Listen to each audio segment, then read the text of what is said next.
Good morning everyone. तो आज हम देखते हैं कि एफोरिज़म्स एक्चुअली होते क्या हैं और हम एफोरिज़म्स का यूज़ कैसे करते हैं ऑर्गेनन में और इसका क्या मतलब होता है। तो आपने देखा होगा कि कभी भी हमारे ऑर्गेनन में जो भी सारा टेक्स्ट है वो एक एफोरिस्टिक वे में है या मतलब एफोरिज़म्स में है। तो हमारे मन में सबसे पहले तो ये क्वेश्चन आना चाहिए कि एफोरिज़म्स एक्चुअली होते क्या हैं और कोई भी चीज़ लिखने के लिए हैनीमैन सर ने एफोरिज़म्स का यूज़ क्यों किया। तो जो एफोरिज़म्स हैं वो एक शॉर्ट फ्रेज़ हैं, मतलब एक पूरी जो बात है उसका एक निचोड़ है जो कि बिल्कुल ट्रू अपने प्रिंसिपल को ट्रू है, वो ट्रू ओरिजिनल नेचर में है, ये वो डिनोट करता है। तो जो एफोरिज़म्स हैं वो एक शॉर्ट फ्रेज़ हैं विच आर ट्रू। तो सबसे पहले तो हमें ये याद रखना है कि जो एफोरिज़म्स हैं वो एक समरी है या फिर एक तरीका है हैनीमैन सर के बात करने का, जो कि ये डिनोट करता है कि ये जो सारी बातें हैं ये बिल्कुल सत्य है। ये इसका अगर हम डिक्शनरी में मीनिंग ढूंढते हैं तो ये है इसका मीनिंग। बट हैनीमैन सर ने एफोरिज़म्स को क्यों यूज़ किया, इसका आंसर ये है कि एफोरिज़म्स जो है वो एक एक जैसे 1 एफोरिज़म तक से 294 एफोरिज़म्स तक हम 6th एडिशन में देखते हैं। तो what does it imply? It implies कि ये एक पूरी कंटिन्यूएशन की प्रोसेस है। मतलब कि अगर हम एफोरिज़म नंबर 1 की बात कर रहे हैं तो जो 1 एफोरिज़म है वो 2 से रिलेटेड होगी, 2 एफोरिज़म जो है 3 से रिलेटेड होगी, 3rd जो है वो 4th से रिलेटेड होगी एंड सो ऑन। तो ये एक जो है ये पूरी एक कंटिन्यूएशन प्रोसेस है। तो एफोरिज़म्स का यूज़ इसलिए किया गया कि इसका आगे वाले जो उनका जो स्टेटमेंट है उससे रिलेशन है, बिफोर जो स्टेटमेंट थी, बिफोर जो उन्होंने बात करी और आफ्टर जो भी उन्हें फ्रेज़ या समरी दिया, उन दोनों के बीच में एक रिलेशन डेवलप करता है। और ये जो एक स्टाइल है लिखने की, इसको हम क्या बोल रहे हैं, एफोरिज़म्स। तो aphoristic way is the way जिसमें कि हम पूरी एक कंटिन्यूएशन में अपनी एक बात कर सकते हैं, जो कि पूरा हमें रिलेशन बता रहा है आगे वाली बात को लेके और पीछे वाली बात को लेके। तो what does it's imply? It imply and continuation and relation between the 2 statement, जो कि एक कंटिन्यूअस वे में बताई गई है। 1 is related to 2, 2 is related to 3 and so goes on up to 294।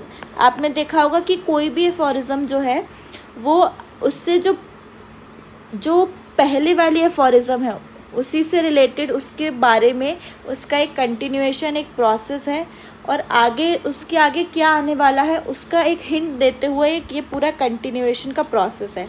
So this is the way जिसमें कि एफोरिज़म्स जो हैं ऑर्गेनन में जो टेक्स्ट है वो इस तरीके से लिखा गया, इसी के लिए हमने वर्ड यूज़ किया है एफोरिज़म्स। सो एफोरिज़म एक कंटिन्यूएशन और एक रिलेटिव पूरी प्रोसेस है। तो एफोरिज़म्स ऐसे हम समझ सकते हैं।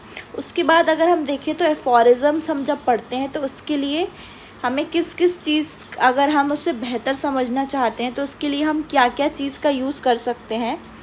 तो जो भी हमें प्री रिक्विसाइट है या फिर जो चीज़ का हमें यूज़ करना चाहिए टू अंडरस्टैंड एफोरिज़म्स बेटर, तो जैसे कि आप जानते हैं कि बहुत सारे एडिशंस जो हैं, मतलब हमारे ऑर्गेनन के इन टोटल 6 एडिशंस हैं और उसके बहुत सारे डिफरेंट ट्रांसलेशंस हैं। जैसे अभी हम 5th एडिशन का जो पढ़ते हैं आरी डजन का, वो इंग्लिश ट्रांसलेशन पढ़ते हैं। बोरिक का भी जो है वो भी हम 6th एडिशन का पढ़ते हैं। तो अगर हम डिफरेंट जो ट्रांसलेशंस हैं अगर उसका यूज़ करेंगे तो हम एक ब्रॉडर वे में सोच पाएंगे कि हैनीमैन सर क्या बातचीत किस बारे में बात करना चाहते थे।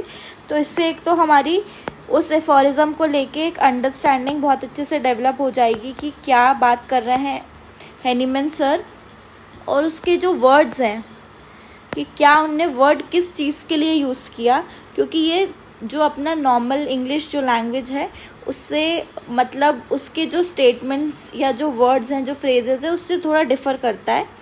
तो क्या मतलब था उस चीज़ का, वो हम अच्छे से समझ सकते हैं if we will use different translations aphorisms को समझने के लिए। तो जिससे कि हमारा एक ब्रॉडर वे ऑफ थिंकिंग जो है वो डेवलप होगा और एक करेक्ट मीनिंग हम इंटरप्रिटेट कर पाएंगे कि हेनीमैन सर इस स्टेटमेंट में इस वर्ड को किस चीज़ के लिए यूज़ करते थे। तो ऐसे हम एफोरिज़म्स को और एक बेहतर तरीके से समझ पाएंगे।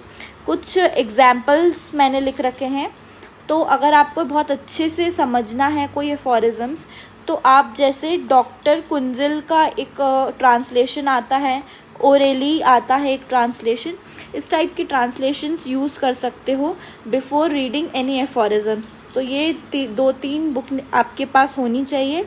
और एक जो हमारी बेसिक बुक है that is 5th and 6th edition, combined या इंडिविजुअल, अभी तो हम जैसे कंबाइंड पढ़ते हैं, तो वो आप अपन यूज़ कर सकते हैं। तो ऐसे करके हम एक ब्रॉडर वे में सोच सकते हैं कि एफोरिज़म में हेनीमैन सर ने किस चीज़ की बात की है यहाँ पर। तो ये होता है बेसिकली एफोरिज़म। तो लेट्स समराइज़। हमने आज देखा कि एफोरिज़म्स जो है वो एक कंटिन्यूअस और एक रिलेटिव पूरा समरी बता रहा है कि सर हमें क्या समझाना चाहते हैं, कि क्या वो चाहते हैं कि हम अपनी प्रैक्टिस में क्या चीज़ें यूज़ करें to make our practice very good and to be a good and true homeopath. और ये जो है एक true statement in English dictionary अगर हम देखें तो एफोरिज़म्स मतलब कि ये जो स्टेटमेंट्स है सारी सही हैं और एक समरी या फिर शॉर्ट फ्रेजेस में उसको लिखने का तरीका हमें एफोरिज़म्स बताते हैं।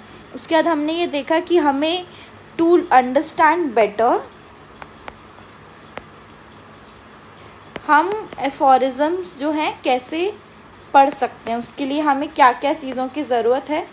तो अंडरस्टैंडिंग सम पर्टिकुलर वर्ड्स है ना, और हमें अच्छे से समझ में आए, उसके लिए हमारे पास डिफरेंट ट्रांसलेशंस जो हैं वो होना चाहिए और हम उसको यूज़ कर सकते हैं ताकि हम एक ब्रॉडर पर्सपेक्टिव अपना बनाएं और हम जो सर के जो वर्ड्स हैं वो एक्चुअली क्या बोलना चाहते हैं इसको सोच सकते हैं और एक करेक्ट मीनिंग और अंडरस्टैंडिंग अपनी डेवलप करें कि इस स्टेटमेंट में सर ने इस वर्ड का यूज़ किस लिए किया है और क्यों किया है। उसके मैंने कुछ एग्जांपल्स दिए थे कि जैसे डॉक्टर जे कुंजिल और ओरेली जो है ये हम बुक्स ऐसी कुछ बुक्स ट्रांसलेशंस का यूज़ कर सकते हैं। और एक जो हमारे पास बेसिक बुक सबके पास होगी ही 5th और 6th एडिशन कंबाइंड इंडिविजुअल, ये जो है हम इसका भी यूज़ कर सकते हैं। दिस इज़ जो he have given the 5th edition and Boric sir have given the 6th edition, तो वो हम इसका यूज़ कर सकते हैं। For more such understanding of organon please follow us. Thank you so much.